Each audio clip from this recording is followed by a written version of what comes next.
Actividad integradora. Video sobre la química en el mundo actual. El tema que hablaremos es aportes de la química en la medicina. Uno de los grandes avances que ha marcado un hito en el siglo XX y que evidentemente seguirá avanzando en el siglo XXI ha sido el espectacular desarrollo de la medicina. La investigación, las nuevas técnicas y también el talento y dedicación de profesionales como los médicos, farmacéuticos y otros investigadores han dado lugar a cotas de esperanza y calidad de vida que no podían ni imaginarse hace tan solo un siglo. La aportación de la industria química ha sido fundamental en muchos campos, pero especialmente en el ámbito de la salud. Sin la química, la medicina y la cirugía se hubieran estancado en prácticas propias del siglo XIX. Además, otros productos del área sanitaria tienen el plástico como principal componente, que son las jeringuillas, lentillas, las prótesis, las cápsulas, envases de productos farmacéuticos, bolsas de sangre y suero, guantes, filtros para hemodiálisis, válvulas, tiritas, gafas, incluso el acondicionamiento. En este sentido, el material que hoy por hoy ofrece más garantías en esta función es el PVC, los productos de limpieza, los gases para la respiración asistida, las fibras de la ropa del quirófano, los guantes de látex constituyen tan solo un mínimo ejemplo de los múltiples objetos de origen químico que podemos encontrar en un hospital. Si toda la vida es química, la medicina es aún más. La química nos proporciona vacunas, antibióticos y todo tipo de medicamentos que nos curan y protegen de las enfermedades. A ellos les debemos 1 de cada 5 años de nuestras vidas y gracias a ellos podemos vivir cada vez en mejores condiciones hasta edades más avanzadas. Algunos medicamentos son sustancias de composición sencilla, como por ejemplo el peróxido de hidrógeno o el agua oxigenada, el yodo, el bicarbonato de sodio, hidróxido de aluminio, el nitrato de plata, el clorato de potasio, etc. Según la finalidad que persiguen, se distinguen diversas clases de medicamentos. Los antibióticos inhiben o destruyen las bacterias y otros microorganismos. Antipiréticos reducen la fiebre. Los analgésicos alivian el dolor. Antiinflamatorios reducen la inflamación. Los medicamentos pueden producir efectos secundarios no deseados, dependiendo de la persona que los toma, la presencia de otras dolencias o la contraindicación ante otros medicamentos. Yo les hablaré sobre las aportaciones de la química a la medicina. La aplicación de la química en el desarrollo de la farmacología dio lugar a la progresiva aparición de medicamentos, antibióticos y vacunas que aseguraron niveles de salud desconocidos hasta entonces y consiguieron disminuir drásticamente los índices de mortalidad. La química contribuye de forma esencial a la mejora de la alimentación y la higiene, conjuntamente con otras ciencias y tecnologías, y es el protagonista esencial mediante los productos farmacéuticos, en la lucha contra las enfermedades y en la mejora de la calidad de vida hasta edades muy avanzadas. A esta revolución en la mejora de la salud humana han contribuido, entre otros, 2 grupos de medicamentos: los antibióticos, que han revolucionado la cura de las infecciones causadas por microorganismos, y las vacunas, que han estado en primera línea de defensa contra las epidemias, enfermedades contagiosas y patologías previsibles. Por otra parte, el descubrimiento de nuevas moléculas químicas favorece la posibilidad de trasplantes de tejidos y de órganos, y las nuevas terapias genéticas. La química ha aportado a la medicina en los siguientes puntos: el desarrollo de nuevos medicamentos que contienen sustancias que actúan de forma específica al agente infeccioso, y esto hace que nosotros no salgamos perjudicados al ingerirlo. Es en saber cómo formular medicamentos según el medio en el que va a actuar.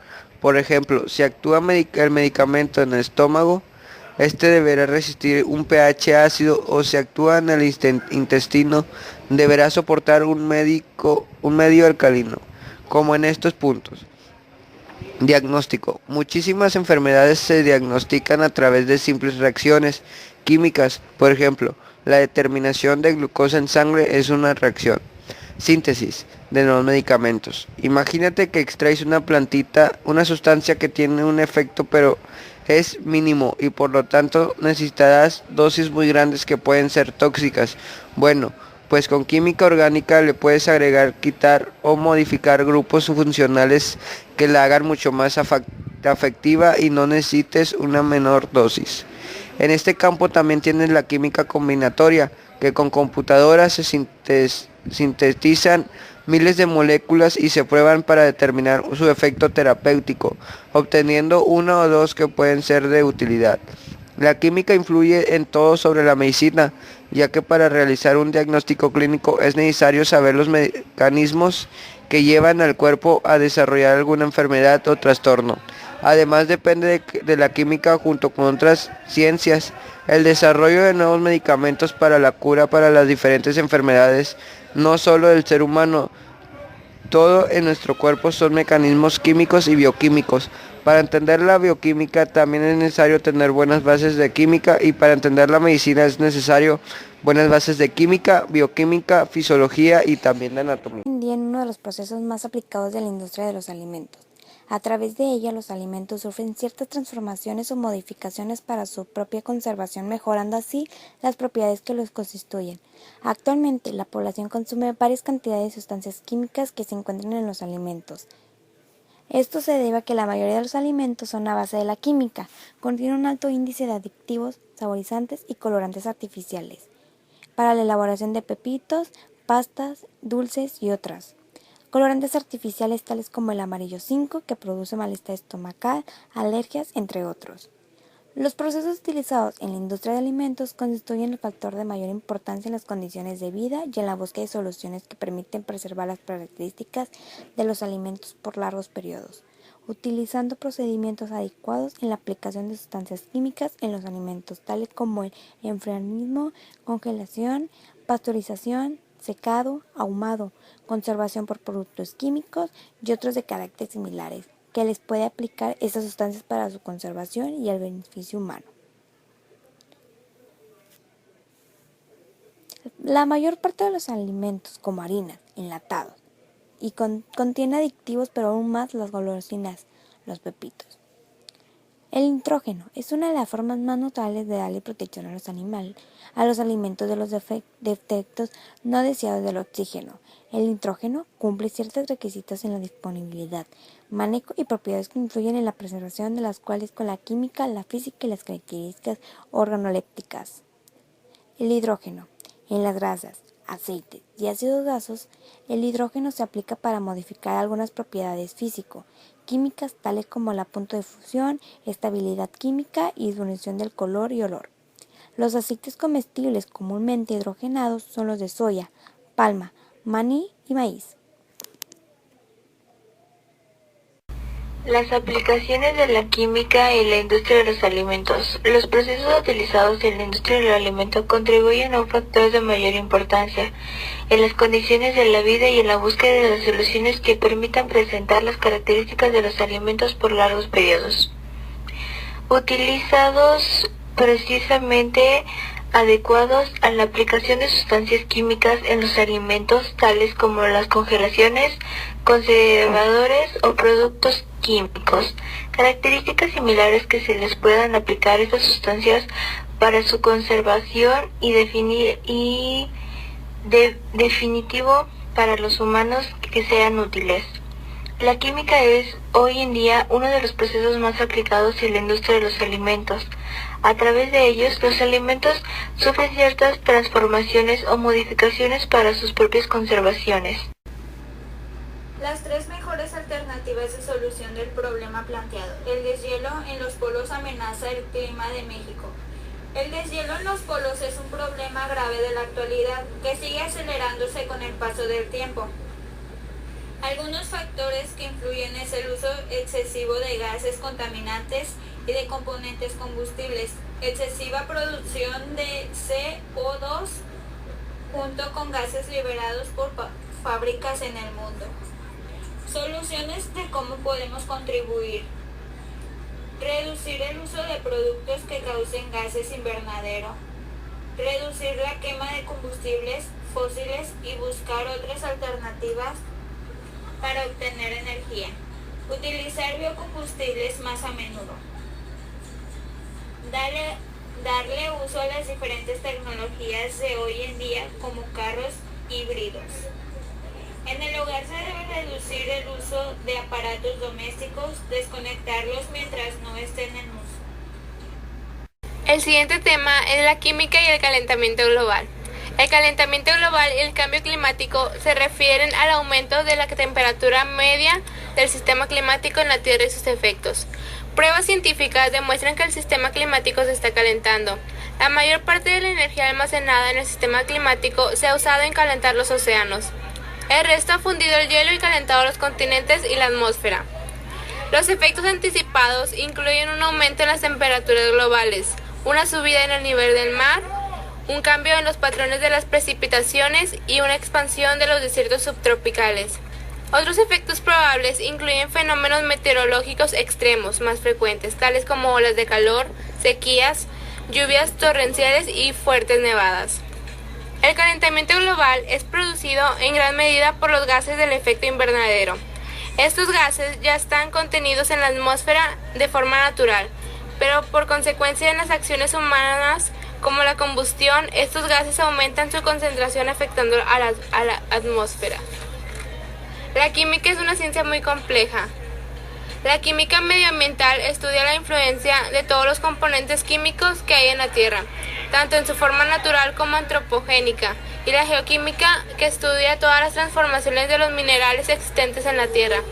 Son componentes químicos los que ocasionan el calentamiento global, específicamente gases como el CO2, CH4, N20 y el O3 troposférico. Entonces, la relación entre el calentamiento global y la química consiste en que el primero es ocasionado por componentes químicos.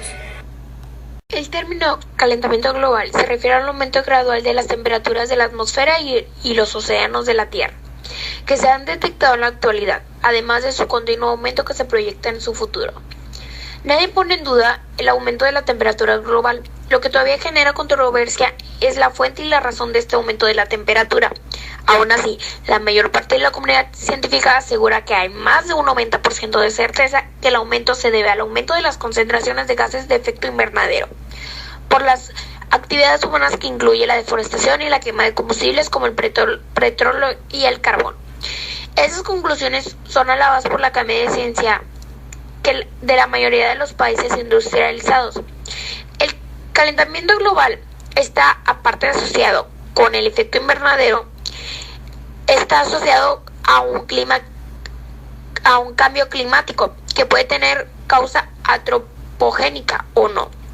Principal efecto del calentamiento global es el efecto invernadero, como lo mencionaba ahora, fenómeno que se refiere a la absorción de ciertos gases atmosféricos. Los gases de efecto invernadero, la vida en la Tierra depende de la energía que recibe el Sol. Cerca de la mitad de la luz que llega a la atmósfera terrestre pasa a través del aire y las nubes para llegar a la superficie donde se absorbe, y luego es irradiado nuevamente en forma de calor, ondas infrarrojas. De este calor, el 90% es absorbido por los gases de efecto invernadero y de vuelta hacia la superficie, que le ayuda a calentar hasta una nueva temperatura promedio de 15 grados Celsius, perfecto para la vida. Es conocido como el efecto invernadero. Los gases de efecto invernadero principales son el vapor del agua, dióxido de carbono, metano, óxido nitroso y... La química en la guerra. Es la guerra que usa las propiedades químicas tóxicas de sustancias químicas para matar, herir o incapacitar al enemigo. La guerra química es diferente del uso de armas convencionales o armas nucleares, porque los efectos destructivos de las armas químicas no tienen ninguna fuerza explosiva. El uso ofensivo de organismos vivos u otros productos tóxicos como el carbono o la toxina botulínica no son considerados guerra química, sino que es llamado guerra biológica. Las armas químicas son clasificadas como armas de destrucción masiva por las Naciones Unidas, y su producción y almacenamiento fueron hechos ilegales por la Convención de Armas Químicas de 1993. Tecnología de armas químicas. A pesar de que la guerra química había sido utilizada en muchas partes del mundo durante cientos de años, la guerra química moderna empezó durante la Primera Guerra Mundial Inicialmente, los métodos de dispersión eran en su mayoría ineficientes y solamente eran utilizados versiones bien conocidas de gases comerciales, tales como los compuestos del cloro y el fosgeno. Alemania, al primero en ocupar químicos en el campo de batalla, simplemente abrió latas con cloro en dirección al viento, haciendo que éste se encargara de la diseminación. Poco tiempo después, la artillería francesa creó municiones modificadas para contener fosgeno, en método muy efectivo que se convirtió en el principal método de dispersión. Estos métodos fueron utilizados para causar daños pulmonares e incapacitantes a sus oponentes en guerras y contiendas, aunque solo hasta el siglo XX se implementó esta técnica, comenzando por incendios, recursos envenenados y humo. Las armas químicas se empiezan a usar habitualmente durante la Primera Guerra Mundial. Empezaron los alemanes con el gas cloro, que causó muchos daños psicológicamente y muchos muertos. Luego aparecieron el fosgeno y la clorpirifosfina. En 1917, los alemanes crean el gas mostaza, que es un líquido relativamente poco volátil y afecta a los pulmones y a la piel y a los ojos, y además se adhiere a la ropa y material de guerra. Más tarde se prohibía el uso de armas químicas, pero no detenerla. Entonces los alemanes empezaron a almacenar estas armas, tabún y sarín, llamados agentes nerviosos, ya que interfieren con el sistema nervioso central. También se utilizó posteriormente armas químicas en la guerra de Irán e Irak en 1980. Los principales agentes químicos usados como armas son los siguientes: agentes asfixiantes. El fosgeno es el más conocido. Síntomas: irritación de ojos y vías respiratorias, disnea, constricción de pecho y edema pulmonar. Detección: olor a hierba recién cortada mediante detectores especiales. Descontaminación: vapor y lavado con agua. Cianidas: también se usa como compuesto químico el cloruro de cianógeno. Síntomas: convulsiones y paro respiratorio. Detección: mediante detectores especiales. Antídoto: inyección intravenosa de nitrito sódico y tiosulfato sódico. Los integrantes de este equipo son Alexa Tamara Martínez Equeida, Roberto Eduardo Chávez Quintanilla, Alessandra Ludwika Torres Domínguez, Vanessa Giovanna Silva Domínguez, Carlos Abad Pérez Olvera, Efraín Alejandro Camacho Bernal, Isis Astrid Guevara Peña, Evelyn Aide Soriano Pérez y Josué David Cifuentes Dávila. Grupo 150.